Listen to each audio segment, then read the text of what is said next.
Hello dear aspirants, welcome to Xylem SSCRRB. അപ്പൊ നമുക്ക് group D notification ഒക്കെ വന്നിട്ടുണ്ട് അല്ലേ? ഗ്രൂപ്പ് ഡി നോട്ടിഫിക്കേഷനിൽ നമ്മൾ അത് അപ്ലൈ ചെയ്യുന്ന സമയത്ത് തന്നെ നമുക്ക് പോസ്റ്റ് പ്രിഫറൻസും അതേപോലെ നമ്മുടെ സോൺ ഒക്കെ സെലക്ട് ചെയ്യാനുള്ള ഓപ്ഷൻസ് ഉണ്ട്. അപ്പൊ നമ്മൾ ഈ വീഡിയോയിൽ ഡിസ്കസ് ചെയ്യാൻ പോകുന്നത് നിങ്ങൾ പോസ്റ്റ് പ്രിഫറൻസും സോൺ സെലക്ഷനും ഒക്കെ ചെയ്യുന്ന സമയത്ത് എന്തൊക്കെ കാര്യങ്ങൾ ശ്രദ്ധിക്കണം എന്നുള്ളതാണ്.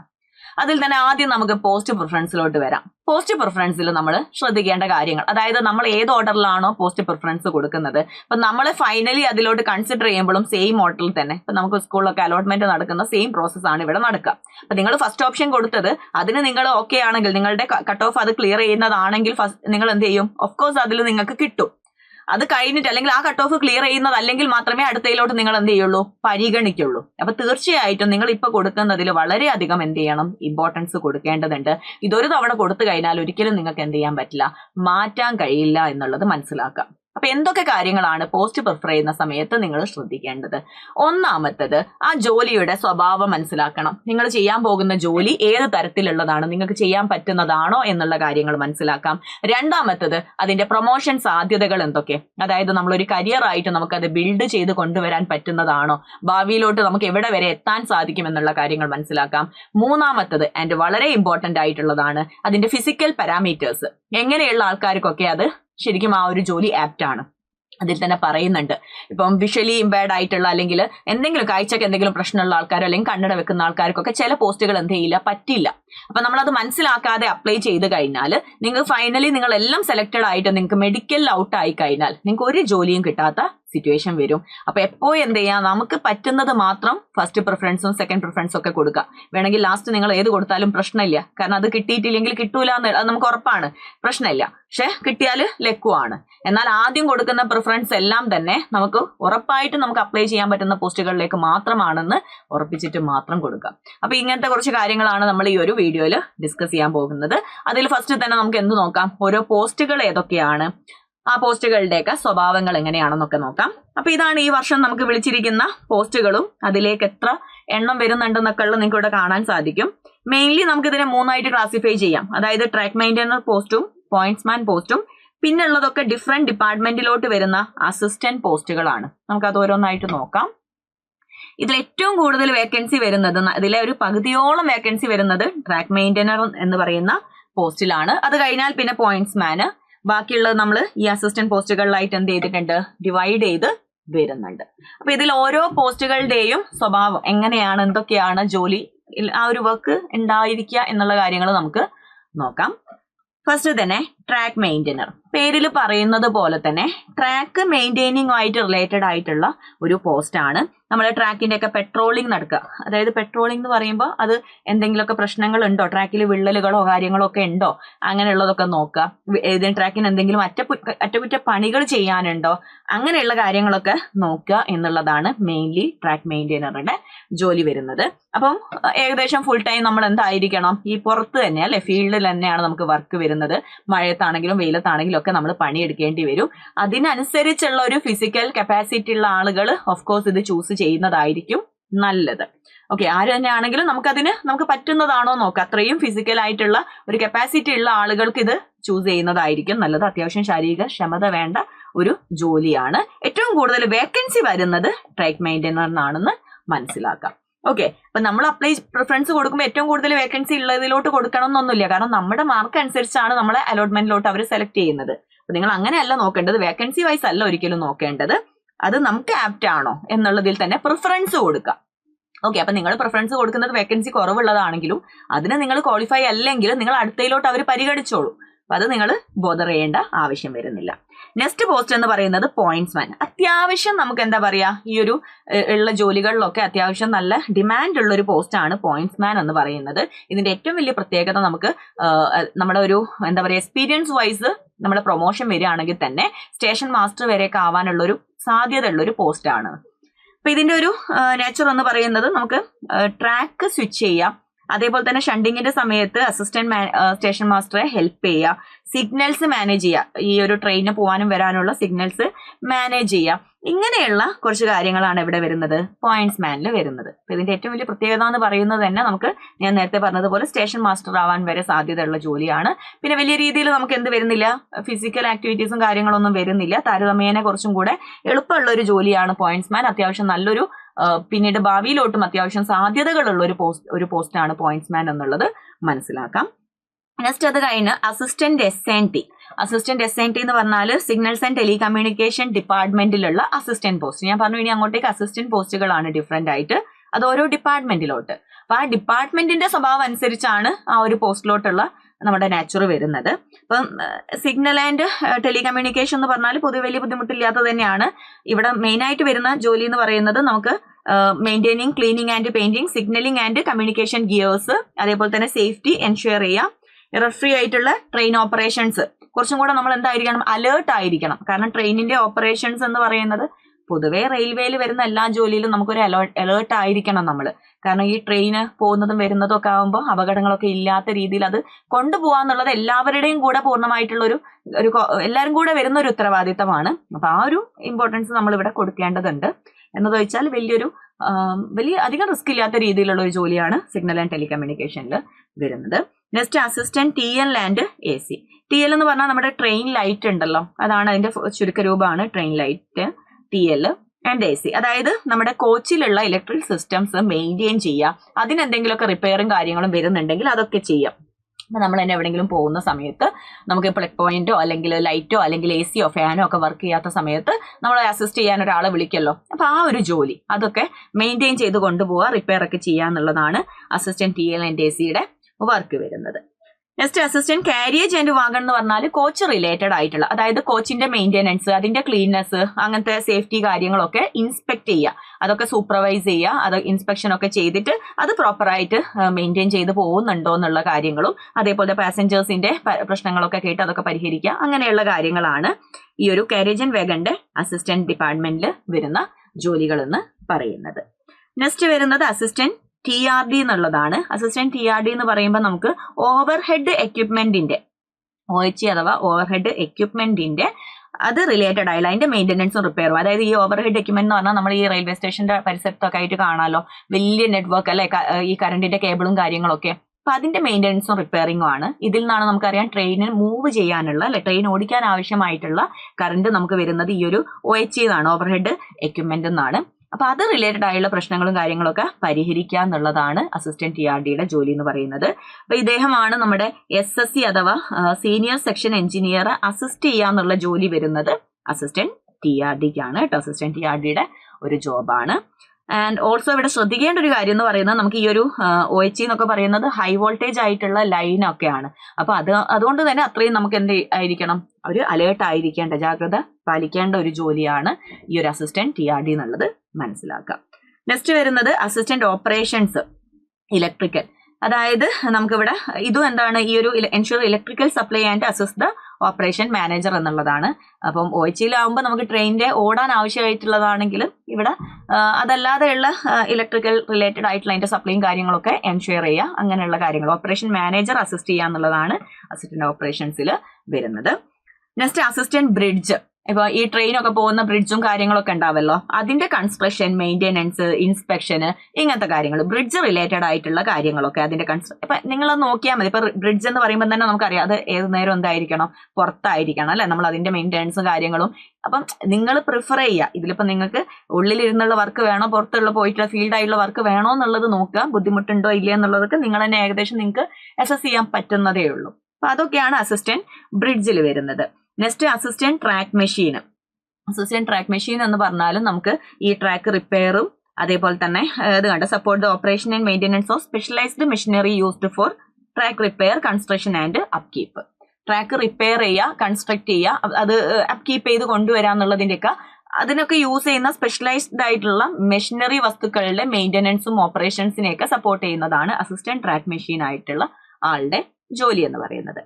നെക്സ്റ്റ് അസിസ്റ്റന്റ് PV എന്ന് പറഞ്ഞാൽ പെർമനന്റ് വേ ആണ്. പെർമനന്റ് വേ അസിസ്റ്റന്റ് എന്ന് പറഞ്ഞാൽ ഇത് ഏറെക്കുറെ നമ്മൾ ആദ്യം പറഞ്ഞ ട്രാക്ക് മെയിൻ്റെനറുടെ അതേ ജോലിയൊക്കെയാണ് ഏറെക്കുറെ വരുന്നത്. ഇവിടെ നമുക്ക് responsible for the maintenance, inspection and safety of railway tracks. ഏറെക്കുറെ ഞാൻ നേരത്തെ പറഞ്ഞതുപോലെ ട്രാക്ക് മെയിൻറ്റെയിനറുടെ ജോലി തന്നെയാണ് കുറേയൊക്കെ വരുന്നത് കേട്ടോ. റെയിൽസും സ്ലീപ്പേഴ്സും ബാലൻസും അങ്ങനത്തെ ഒക്കെ മെയിൻറ്റെയിൻ ചെയ്യുക, അത് ഇൻസ്പെക്ട് ചെയ്യുക, അതിൻ്റെയൊക്കെ സേഫ്റ്റി എൻഷുർ ചെയ്യുക എന്നുള്ളതൊക്കെയാണ് ഇവിടെ നമുക്ക് വരുന്നത്. Next assistant loco shed electrical. അതായത് ഇപ്പം കോച്ചോ എന്തെങ്കിലുമൊക്കെ നമ്മളിപ്പം എന്തെങ്കിലും പ്രശ്നങ്ങളൊക്കെ ഉണ്ടെങ്കിൽ അതൊക്കെ നന്നാക്കാൻ വേണ്ടിയിട്ടൊക്കെ എന്ത് ചെയ്യും, ഷെഡിൽ കൊണ്ടുപോയി ഇടും. ഇപ്പം ലോക്കോ ഷെഡ് കൊണ്ടുപോയി ഇട്ടിട്ടുണ്ടെങ്കിൽ അവിടെ അത് മെയിൻറ്റെയിൻ ചെയ്യുന്ന സമയത്ത്, അത് റിപ്പയർ ചെയ്യുന്ന സമയത്തൊക്കെ അസിസ്റ്റ് ചെയ്യുക എന്നുള്ളതാണ് അസിസ്റ്റന്റ് ലോക്കോ ഷെഡ് വരുന്നത്. Assistant technicians in the maintenance, repair and trouble shooting of, ഇവിടെ അതേപോലെ 25 kV AC ഇലക്ട്രിക് ലോക്കോമോട്ടീവ്സും EMU റേക്സും ഒക്കെ. അപ്പൊ ആ ഒരു ലോക്കോ ഷെഡിലുള്ള വർക്കിലൊക്കെ ഹെൽപ്പ് ചെയ്യുക, അവിടെ എന്തെങ്കിലുമൊക്കെ സഹായങ്ങൾ ചെയ്തു കൊടുക്കുക എന്നുള്ളതൊക്കെയാണ് അസിസ്റ്റന്റ് ലോക്കോ ഷെഡ് ഇലക്ട്രിക്കല് വരുന്നത്. ഓക്കെ, അപ്പൊ ഇത്രയാണ് വരുന്നത്. അപ്പൊ നിങ്ങൾക്ക് തന്നെ മനസ്സിലാവും ഏകദേശം ആ ഒരു ക്ലാസിഫൈ ചെയ്യുന്ന സമയത്ത് ഞാൻ നേരത്തെ പറഞ്ഞതുപോലെ നമുക്ക് ട്രക്ക് മെയിൻ്റെനൻസ് എന്ന് പറയുന്ന ഒരു പോസ്റ്റ് പറയാം, പോയിന്റ്സ്മാൻ എന്ന് പറയുന്ന ഒരു പോസ്റ്റും പറയാം. ബാക്കി അസിസ്റ്റന്റ് ഓരോ ഡിപ്പാർട്ട്മെന്റ് നിങ്ങളത് നോക്കിയിട്ട് മനസ്സിലാക്കി ഓരോന്നിന്റെയും സ്വഭാവം മനസ്സിലാക്കിയിട്ട് തന്നെ എന്ത് ചെയ്യുക, നിങ്ങൾക്ക് താല്പര്യത്തിനനുസരിച്ച് പോസ്റ്റ് പ്രിഫറൻസ് കൊടുക്കാം. ഇനി ഇതിന്റെയൊക്കെ പ്രൊമോഷൻസ് എന്തൊക്കെ? അപ്പം പലർക്കും തോന്നുന്നൊരു കാര്യമാണ് 10th ലെവലുള്ള ജോലിയാണ്, വളരെ തുച്ഛമായ സാലറി കിട്ടുന്നതാണോ? നമുക്ക് അതിലോട്ട് വരാം കേട്ടോ, സാലറി സ്ട്രക്ചർ പറയാം. അതേപോലെ ഏത് കാലവും ഇതേ ജോലിയൊക്കെ തന്നെ ചെയ്ത് നിൽക്കണോ എന്നുള്ളത്. ഓഫ് കോഴ്സ് നമുക്ക് എന്തുണ്ട്, ഇതിന് പ്രൊമോഷൻ സാധ്യതകളുണ്ട്. അതിൽ തന്നെ നമുക്ക് ഡിഫറെന്റ് ആയിട്ടുള്ള ഓപ്ഷൻസ് ഉണ്ട്. പ്രൊമോഷൻ നമുക്ക് സീനിയോറിറ്റി ബേസ്ഡ് ആയിട്ട് കിട്ടുന്ന പ്രൊമോഷൻ കൂടാതെ നമുക്ക് ഡിപ്പാർട്ട്മെന്റ് എക്സാം എഴുതിയിട്ട്, ഇതാണ് ഇതിൽ ഏറ്റവും ഹൈലൈറ്റ് ആയിട്ടുള്ള കാര്യം, നമുക്ക് ഡിപ്പാർട്ട്മെന്റ് എക്സാം എഴുതി എന്ത് ചെയ്യാൻ പറ്റും, നമുക്ക് നമ്മുടെ ഹയർ പോസ്റ്റുകളിലോട്ട് നേരിട്ട്, അതായത് ഒരുപാട് കാലം വെയിറ്റ് ചെയ്യാതെ നമുക്ക് മാറാൻ സാധിക്കും. അപ്പൊ ഡിപ്പാർട്ട്മെന്റ് എക്സാമിൽ തന്നെ 2 ടൈപ്പ് ഓഫ് എക്സാംസ് ആണ് നമുക്ക് വരുന്നത്. ഒന്ന് GDCE, മറ്റേത് LDCE. ഈ GDCE എന്ന് പറയുമ്പോൾ 3 വർഷം കഴിഞ്ഞിട്ടുണ്ടെങ്കിൽ, നമ്മൾ സർവീസിൽ കയറിയിട്ട് 3 വർഷം കഴിഞ്ഞാൽ നമുക്ക് GDCE എക്സാം എഴുതാൻ നമുക്ക് പറ്റും. ഈ GDCE എന്ന് പറഞ്ഞാൽ ജനറൽ ഡിപ്പാർട്ട്മെന്റ് കോമ്പറ്റീറ്റീവ് എക്സാം. ഇപ്പൊ നമുക്കറിയാം station master exam, station master എന്ന് പറയുന്ന പോസ്റ്റിലോട്ട് നമുക്ക് കിട്ടണമെന്നുണ്ടെങ്കിൽ NTPC എക്സാം എഴുതണം അല്ലെ, നമ്മളിപ്പോ എല്ലാവർക്കും ഉള്ള കോമ്പറ്റീറ്റീവ് എക്സാം. അതേപോലെ നിങ്ങൾ സർവീസിൽ കയറി കഴിഞ്ഞാൽ സർവീസിലുള്ള ആൾക്കാർക്ക് മാത്രമായിട്ട് ആ പോസ്റ്റുകളിലോട്ട്, for example station master, goods guard, junior engineer, ഈ ഒരു പോസ്റ്റുകളിലോട്ടുള്ള ക്വാളിഫിക്കേഷൻ നിങ്ങൾക്ക് ഉണ്ടെങ്കിൽ എന്ത് ചെയ്യാൻ പറ്റും, ഈ എക്സാംസ്, അതായത് നിങ്ങൾ പുറമെയുള്ള ആൾക്കാരായിട്ട് കോമ്പീറ്റ് ചെയ്യുന്നില്ല, നിങ്ങളുടെ സർവീസിലിരിക്കുന്ന നിങ്ങളുടെ കൂടെയുള്ള ആയിട്ട് മാത്രം നിങ്ങൾക്ക് കോമ്പീറ്റ് ചെയ്തിട്ട് എന്ത് ചെയ്യാം, ആ പോസ്റ്റുകളിലോട്ട് ഡയറക്ട്ലി, ഒരുപാട് വർഷമൊന്നും വെയിറ്റ് ചെയ്യാതെ തന്നെ ഡയറക്ട്ലി നിങ്ങൾക്ക് ആ ഒരു പോസ്റ്റിലോട്ട് എത്താനുള്ള ഒരു സാധ്യതയാണ് ഈ ഒരു എക്സാമിൽ വരുന്നത്. LDCE എന്ന് പറഞ്ഞാൽ ഏകദേശം സെയിം ആണ്. GDCE എന്ന് പറയുന്നത് ജനറൽ ഡിപ്പാർട്ട്മെന്റൽ കോമ്പറ്റീറ്റീവ് എക്സാം ആണ്, അതായത് എല്ലാവർക്കും കൂടെ ഉള്ളതാണെങ്കിൽ ഇത് ലിമിറ്റഡ് ആയിട്ടുള്ള ചില ഡിപ്പാർട്ട്മെന്റിൽ മാത്രം നടത്തി വരുന്ന എക്സാം ആണ് ലിമിറ്റഡ് ഡിപ്പാർട്ട്മെന്റൽ കോമ്പറ്റീറ്റീവ് എക്സാംസ്. ഇത് 2 വർഷം കഴിഞ്ഞാൽ തന്നെ നമുക്ക് LDCE എക്സാം എഴുതാനും സാധിക്കുന്നതാണ്. ഇനി ഇത് രണ്ടും കൂടാതെ നമുക്ക് സീനിയോറിറ്റി ബേസ്ഡ്, അതായത് എക്സാം ഒന്നും എഴുതാതെ നിങ്ങൾ ജോലിയിൽ തുടർന്നാൽ മാത്രം നിങ്ങൾക്ക് എന്ത് കിട്ടും, നിങ്ങളുടെ സീനിയോറിറ്റി ബേസ് ചെയ്തിട്ട് വർഷങ്ങൾ കഴിയുമ്പോൾ നിങ്ങൾക്ക് ഓരോരോ പോസ്റ്റ് മാറാൻ സാധിക്കും. അത് ഏതിലോട്ടൊക്കെയാണ് ആവാന്നുള്ളത് ഞാൻ നെക്സ്റ്റ് സ്ലൈഡിൽ നിങ്ങൾക്ക് കൂടുതലായിട്ട് എക്സ്പ്ലെയിൻ ചെയ്തുതരാം. ഇനി അത് കൂടാതെ നമുക്ക് മൂന്നാമതൊരു ഓപ്ഷൻ, അത് പ്രൊമോഷൻ അല്ല, അതായത് നിങ്ങളുടെ ആ ജോബ് ടൈറ്റിൽ മാറൂല, പക്ഷെ ഇൻ കേസ് എന്തെങ്കിലും കാരണങ്ങൾ കൊണ്ട് നിങ്ങൾക്ക് എന്ത് കിട്ടിയിട്ടില്ല, പ്രൊമോഷൻസ് ഒന്നും കിട്ടിയിട്ടില്ലെങ്കിലും നിങ്ങളുടെ കരിയർ, അതായത് ഫിനാൻഷ്യലി നിങ്ങൾ ഗ്രോ ചെയ്യുന്നുണ്ടെന്ന് എൻഷുർ ചെയ്യാൻ വേണ്ടി കൊണ്ടുവന്നിട്ടുള്ളൊരു സ്കീമാണ് MACP എന്ന് പറയുന്നത്. മോഡിഫൈഡ് അഷ്വേർഡ് കരിയർ പ്രോഗ്രാം എന്ന പ്രോഗ്രാം എന്നായിരുന്നു തോന്നുന്നു. Okay, whatever. അപ്പൊ ഇതിന്റെ ഒരു സംഭവം എന്ന് പറയുന്നത്, ഇപ്പൊ നിങ്ങൾക്ക് ഞാൻ നേരത്തെ പറഞ്ഞതുപോലെ എന്തെങ്കിലും കാരണങ്ങൾ കൊണ്ട് എന്ത് വന്നിട്ടില്ല, പ്രൊമോഷനും കാര്യങ്ങളൊന്നും കിട്ടിയിട്ടില്ലെങ്കിലും 10, 20, 30 വർഷങ്ങൾ കൂടുമ്പോൾ, അതായത് 10 years, 20 years, 30 years, അതായത് എല്ലാ 10 വർഷം കൂടുമ്പോൾ എന്ത് ചെയ്യും, നിങ്ങളുടെ ഗ്രേഡ് പേയിൽ ചേഞ്ച് വരും. നിങ്ങളുടെ ഹയർ പേയിലോട്ട് നിങ്ങളുടെ ഗ്രേഡ് പേ റിവൈസ് ചെയ്യാൻ വേണ്ടി കൊണ്ടുവന്നിട്ടുള്ള ഒരു സ്കീമാണ് MACP എന്ന് പറയുന്നത്. അപ്പൊ ഓഫ് കോഴ്സ് എന്താണ്, സാലറിയിൽ നല്ല രീതിയിൽ ആ ഒരു ബേസിക് പേ മാറും കേട്ടോ, ബേസിക് പേ മാറിക്കൊണ്ടിരിക്കും. ഈ ഒരു 10 years, 20 years, 30 years കൂടുമ്പോൾ ഇനി ഒരു പ്രൊമോഷനും കിട്ടിയിട്ടില്ലെങ്കിലും നിങ്ങൾക്ക് എന്തായാലും നിങ്ങളുടെ ബേസിക് പേയിൽ മാറ്റം വരുത്തും. അതാണ് MACP എന്ന് പറയുന്നത്. ആൻഡ് ഓൾസോ ഓക്കെ, നമുക്ക് ഈ സീനിയോറിറ്റി ബേസ്ഡ് ആയിട്ടുള്ള പ്രൊമോഷൻസ് നോക്കുകയാണെങ്കിൽ അതിൽ ഓരോ പോയിന്റ് ഞാൻ എല്ലാത്തിലും കൊടുക്കുന്നില്ല. നമുക്ക് പോയിന്റ്സ്മാനും ട്രാക്ക് മെയിൻറ്റെയിനറും പിന്നെ 2 അസിസ്റ്റന്റിന്റെ എക്സാമ്പിളും കൊടുത്തിട്ടുണ്ട്. ബാക്കി ഓൾമോസ്റ്റ് സെയിം ആയിട്ടാണ് വരുന്നത്. പോയിന്റ്സ്മാനിൽ നോക്കുകയാണെങ്കിൽ പോയിന്റ്സ്മാനിൽ പിന്നീട് നിങ്ങൾക്ക് ഷണ്ടിങ് മാസ്റ്റർ ആയിട്ടാണ് പ്രൊമോഷൻ കിട്ടുക. ഷണ്ടിങ് മാസ്റ്ററിൽ നിന്നും ക്യാബിൻ മാസ്റ്റർ ആയിട്ടും അതിൽ നമുക്ക് സ്റ്റേഷൻ മാസ്റ്റർ വരെ ആവാനുള്ള ഒരു സാധ്യത അവിടെ വരുന്നുണ്ട്.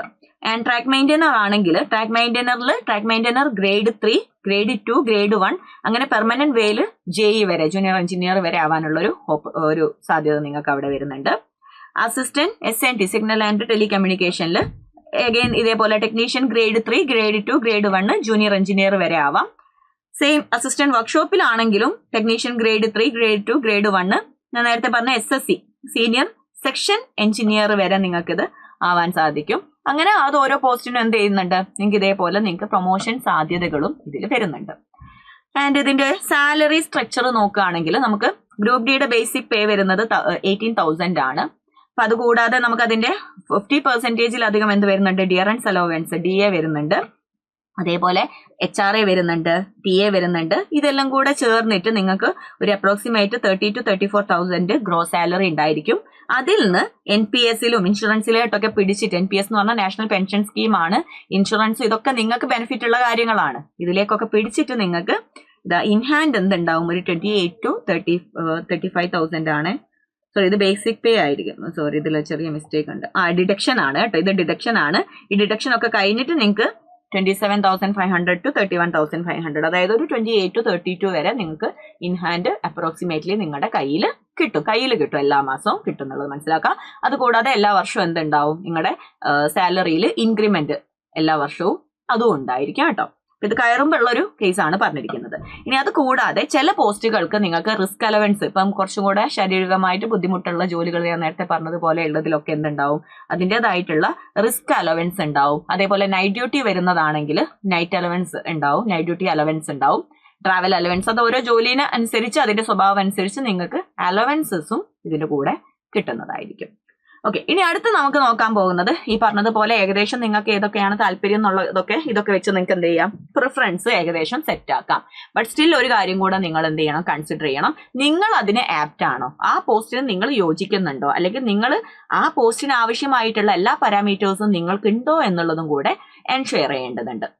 ഓക്കെ, അപ്പൊ അതിൽ നോക്കുന്ന സമയത്ത് ഇതിലിപ്പോ എല്ലാത്തിലും ഡീറ്റെയിൽ ആയിട്ട് എല്ലാ പോസ്റ്റുകളും ഇത് ഏത് ഡിപ്പാർട്ട്മെന്റ് ആണ്, സബ് ഡിപ്പാർട്ട്മെന്റ് ഏതാണ്, ഏത് മെഡിക്കൽ സ്റ്റാൻഡേർഡിൽ ഉള്ള ആൾക്കാർക്കാണ് ഈ ഒരു പോസ്റ്റ് അപ്ലൈ ചെയ്യാൻ പറ്റുന്നത് എന്നും, അതേപോലെ തന്നെ അതിൽ തന്നെ വിഷ്വലി ഇമ്പയർഡ് ആയിട്ടുള്ള ആൾക്കാർക്ക് പറ്റുമോ ഇല്ലേ, അല്ലെങ്കിൽ പറ്റുവാണെങ്കിൽ തന്നെ വിഷ്വലി ഇമ്പയർഡിൽ നമ്മൾ വീണ്ടും ക്ലാസിഫൈ ചെയ്യുന്നുണ്ട്, ഏത് കാറ്റഗറി പെടുന്ന ആൾക്കാർക്ക് പറ്റും, ആൻഡ് ഓൾസോ ഹിയറിംഗ് ഇമ്പയർഡ് ആയിട്ടുള്ള ആൾക്കാർക്ക് ആർക്കൊക്കെ പറ്റും, അങ്ങനെ എല്ലാ കേസും ലോക്കോമോട്ടർ ഡിസബിലിറ്റി ഉള്ള ആൾക്കാർക്ക് ആർക്കൊക്കെ പറ്റും എന്നൊക്കെ ഡീറ്റെയിൽ ആയിട്ട് ഇവിടെ പറയുന്നുണ്ട്. ഇനി ഇതിന്റെ ഈ അബ്രിവിയേഷൻസിന്റെ ഒക്കെ ഫുൾ ഫോം അറിയണമെന്നുണ്ടെങ്കിൽ അതും ഇവിടെ എന്ത് ചെയ്തിട്ടുണ്ട്, നമുക്ക് ഡീറ്റെയിൽ ആയിട്ട് കൊടുക്കുന്നുണ്ട്, നോട്ടിഫിക്കേഷനിൽ അനഷറിൽ കൊടുത്തിട്ടുണ്ട്. ഇപ്പൊ മെഡിക്കൽ സ്റ്റാൻഡേർഡ് ആണെങ്കിൽ ഒരു എക്സാമ്പിൾ നോക്കുകയാണെങ്കിൽ A2 എന്ന് പറഞ്ഞാൽ physically fit in all respect ആണ്. വിഷ്വൽ ആക്ടിവിറ്റി, അതാണ് ഏറ്റവും നമ്മൾ വിഷ്വൽ ആക്ടിവിറ്റി ആണ് മെയിൻ ആയിട്ട് നോക്കുന്നത്. അപ്പൊ ഏറ്റവും മെഡിക്കൽ സ്റ്റാൻഡേർഡ് വേണ്ട ജോലിയാണെങ്കിൽ നിങ്ങൾക്ക് ഡിസ്റ്റന്റ് വിഷൻ 6/9 ഉണ്ടായിരിക്കണം. അത് വിത്തൗട്ട് ഗ്ലാസസ് ആണ്, അതായത് നിങ്ങൾ കണ്ണട വെക്കാതെ തന്നെ നിങ്ങൾക്ക് ഈ ഒരു കാഴ്ച ശക്തി ഉണ്ടായിരിക്കണം. ഡിസ്റ്റന്റ് വിഷൻ ആണെങ്കിലും നിയർ വിഷൻ ആണെങ്കിലും ഒക്കെ വിത്തൗട്ട് ഗ്ലാസസ് ആണ് പറയുന്നത്. കണ്ണട വെക്കാതെ ഇത് ഉണ്ടായിരിക്കണം, കണ്ണട തീരെ യൂസ് ചെയ്യാൻ പാടില്ല. ആൻഡ് ഓൾസോ ഈ colour vision, binocular vision, night vision പോലെയുള്ള ബാക്കിയുള്ളതിലൊക്കെ നിങ്ങൾ പാസ്സായിരിക്കണം. പക്ഷെ A3 വരികയാണെങ്കിലും ചെറിയ രീതിയിൽ വ്യത്യാസം വരുന്നുണ്ടായിരിക്കും. കാരണം കണ്ടോ, വിത്ത് ഓർ വിത്തൗട്ട് ഗ്ലാസസ് ആണ്. അവിടെ കണ്ണട വെച്ചിട്ടോ വെക്കാതെയോ ഈ ഒരു ഡിസ്റ്റന്റ് വിഷനും നിയർ വിഷനും ഉണ്ടായാൽ മതി. ആൻഡ് ഓൾസോ B1 എന്ന് പറയുമ്പോൾ എന്താണ്, കണ്ണട വെച്ചോ വെക്കാതെയോ ഇത്ര മതി, ആ ഒരു രീതിയിൽ എല്ലാത്തിലും വ്യത്യാസങ്ങൾ ഉണ്ട് കേട്ടോ. അപ്പൊ നിങ്ങൾ നോക്കാം, നിങ്ങൾ ഏതിലാണോ നിങ്ങൾക്ക് ഫിസിക്കലി നിങ്ങൾ ഫിറ്റ് ആവുന്നത്, ഏത് കണ്ടീഷനിലാണെന്നുള്ളത് മെഡിക്കൽ സ്റ്റാൻഡേർഡ് മനസ്സിലാക്കാം. അപ്പൊ ഇവിടെ പറയുന്നുണ്ട് ഏത് കാറ്റഗറി പെടുന്ന ആൾക്കാരാണ് പറ്റാന്നുള്ളത് ഇവിടെ പറയുന്നുണ്ട്. ഇവിടെ ആക്ച്വലി ഒരുവിധമൊക്കെ B1 ആണ്, B1 ആണ്. C1 വരുന്ന ഏറ്റവും താഴത്ത് വരുന്ന 1-2 എണ്ണം വരുന്നുണ്ട്. ഇതിൽ ഏറ്റവും ശ്രദ്ധിക്കേണ്ടത് പോയിന്റ്സ് മാനും അതേപോലെ അസിസ്റ്റന്റ് ട്രാക്ക് മെഷീനും, ഇത് രണ്ടും A2 A3 ആണ്. A2 A3 എന്ന് പറഞ്ഞാൽ അത്യാവശ്യം മെഡിക്കൽ സ്റ്റാൻഡേർഡ് വരുന്നതാണ്. A2 എന്ന് പറയുന്നത് തീരെ കണ്ണട വെക്കാത്ത ആൾക്കാർക്ക് പറ്റുന്നതാണ്. അപ്പൊ കണ്ണട വെക്കുന്ന ആൾക്കാർക്ക് അത് പറ്റില്ല എന്നുള്ളത് മനസ്സിലാക്കാം. A3 എന്ന് പറഞ്ഞാലും എന്താണ്, വിത്ത് ഓർ വിത്തൗട്ട് ഗ്ലാസസ് ഇത്രേ പാടുള്ളൂ, ആ ഒരു പവർ ഇത്ര ഉണ്ടായിരിക്കണം, അത് മനസ്സിലാക്കാം. ഓക്കെ, അപ്പൊ അത് നിങ്ങൾ നോക്കിയിട്ട് നിങ്ങളുടെ ഇത് വെച്ച് മനസ്സിലാക്കാൻ വേണ്ടി ശ്രമിക്കാം. ഓക്കെ, അപ്പൊ അതിന്റെ ഫുൾ അബ്രിവിയേഷൻസ് കാര്യങ്ങളൊക്കെ ഇതിൽ കൊടുത്തിട്ടുണ്ട്. അപ്പൊ നിങ്ങൾ എന്ത് ചെയ്യുക, കണക്ട് ചെയ്ത് നോക്കിയിട്ട് നല്ല രീതിയിൽ അത് ശ്രദ്ധിച്ച് മാത്രം പോസ്റ്റ് പ്രിഫറൻസ് കൊടുക്കാൻ വേണ്ടി ശ്രമിക്കുക. ഇനി അതേപോലെ നിങ്ങൾ സോൺ കൊടുക്കുകയാണെങ്കിൽ സോൺ കൊടുക്കുന്നതിന് പല പാരാമീറ്റേഴ്സും ഉണ്ട്. അപ്പൊ നിങ്ങൾക്ക് നിങ്ങളുടെ നാട്ടിൽ തന്നെ അല്ലെങ്കിൽ നിങ്ങളുടെ നാടിന് അടുത്തായിട്ട് വരുന്ന രീതിയിലോ അങ്ങനെയൊക്കെ നിങ്ങൾക്ക് നോക്കാം. ആൻഡ് ഓൾസോ അതിൽ പ്രധാനപ്പെട്ട മറ്റൊരു പാരാമീറ്റർ എന്ന് പറയുന്നത് എന്താണ്, അതിൽ ഓഫ് കോഴ്സ് അവിടെ വരുന്ന സോണൽ ആയിട്ടുള്ള വേക്കൻസി ആണ്, അല്ലെ, സോൺ വൈസ് ആയിട്ടുള്ള വേക്കൻസി ആണ്. അപ്പൊ ഇവിടെ നമുക്ക് സോൺ വൈസ് ആയിട്ടുള്ള വേക്കൻസി ആണ് ഇവിടെ കൊടുക്കുന്നുണ്ട്. അപ്പോൾ ഓരോ സോണിലും എവിടെയാണോ ഏറ്റവും കൂടുതൽ വരുന്നത് നിങ്ങളുടെ കാറ്റഗറി ഒക്കെ നോക്കിയിട്ട് ഏകദേശം അതൊന്ന് കമ്പയർ ചെയ്ത് നോക്കിയിട്ട് മാത്രം അപ്ലൈ ചെയ്യാൻ വേണ്ടി ശ്രമിക്കാം. അപ്പൊ ഇത്രയും കാര്യങ്ങളാണ് നമുക്ക് ഇതിൽ പറയാനുള്ളത്. ഇതെല്ലാം ശ്രദ്ധിച്ച് മാത്രം എന്ത് ചെയ്യുക, ഗ്രൂപ്പ് ഡിക്ക് അപ്ലൈ ചെയ്യുമ്പോൾ ഇതെല്ലാം നല്ല രീതിയിൽ ശ്രദ്ധിക്കുക. അപ്പൊ അതിന്റെ പേരുന്നതിന് മുമ്പ് ഞാൻ ഒറ്റ കാര്യം കൂടെ, അപ്പൊ ഈ വിളിച്ചിരിക്കുന്ന ഗ്രൂപ്പ് ഡി എക്സാമിന് വേണ്ടിയിട്ട് നിങ്ങളെ പ്രിപ്പയർ ചെയ്യാൻ വേണ്ടി ഞങ്ങൾ സ്റ്റാർട്ട് ചെയ്തിരിക്കുന്ന പുതിയ ബാച്ചാണ് RRB ഗ്രൂപ്പ് ഡി ബാച്ച് എന്ന് പറയുന്നത്. ഫെബ്രുവരി 2nd വീക്കിലായിട്ട് നമ്മളിത് സ്റ്റാർട്ട് ചെയ്യും, ബാച്ച് സ്റ്റാർട്ട് ചെയ്യുന്നുണ്ട്. ഇതിന്റെ ഫീസ് ഇത് അവിടെ കൊടുത്തിട്ടുണ്ട്, 299 ആണ് ഫീസ് വരുന്നത്. ആൻഡ് ഓൾസോ ഡീറ്റെയിൽസും കാര്യങ്ങളൊക്കെ ഇവിടെ കൊടുത്തിട്ടുണ്ട്. 300+ hours ലൈവ് ക്ലാസ് ഉണ്ട്, പ്ലസ് റെക്കോർഡ് ക്ലാസ്സും ഉണ്ടായിരിക്കും. എല്ലാ ദിവസവും 2 to 3 hours ക്ലാസ് ഉണ്ടായിരിക്കും. വീക്ക്ലി 6 days ക്ലാസ് ഉണ്ടായിരിക്കും. മോക്ക് ടെസ്റ്റ് ഉണ്ടാവും, വീക്ക്ലി ടെസ്റ്റ് ഉണ്ടാവും. എല്ലാം ഇൻക്ലൂഡ് ആയിരിക്കുന്ന ഈ ബാച്ചിനാണ് നമ്മൾ 299 വരുന്നത്. അപ്പൊ ഇതിൽ നിങ്ങൾക്ക് ജോയിൻ ചെയ്യാൻ താല്പര്യമുണ്ടെങ്കിൽ അല്ലെങ്കിൽ കൂടുതൽ ഡീറ്റെയിൽസ് അറിയണമെന്നുണ്ടെങ്കിൽ ഇതിന്റെ ഡിസ്ക്രിപ്ഷൻ ബോക്സിൽ ഇതിന്റെ ഡീറ്റെയിൽസ് കൊടുക്കാം, ഒരു ഫോം ഫില്ല് ചെയ്യാൻ കൊടുക്കാം, അതൊന്ന് ഫില്ല് ചെയ്ത് കൊടുത്താൽ മതി. അപ്പം എല്ലാവർക്കും ഈ ഒരു വീഡിയോ യൂസ്ഫുൾ ആയിട്ടുണ്ടായിരിക്കുന്നു വിശ്വസിക്കുന്നു. കൂടുതൽ എന്തെങ്കിലും ഗ്രൂപ്പ് ഡി നോട്ടിഫിക്കേഷനെ കുറിച്ച് നിങ്ങൾക്ക് അറിയണമെന്നുണ്ടെങ്കിൽ ഓഫ് കോഴ്സ് കമന്റ് ചെയ്യുക. ആൻഡ് ഓൾസോ വീഡിയോ ഇഷ്ടമായിട്ടുണ്ടെങ്കിൽ ലൈക്ക് ചെയ്യുക, കമന്റ് ചെയ്യുക. Thank you.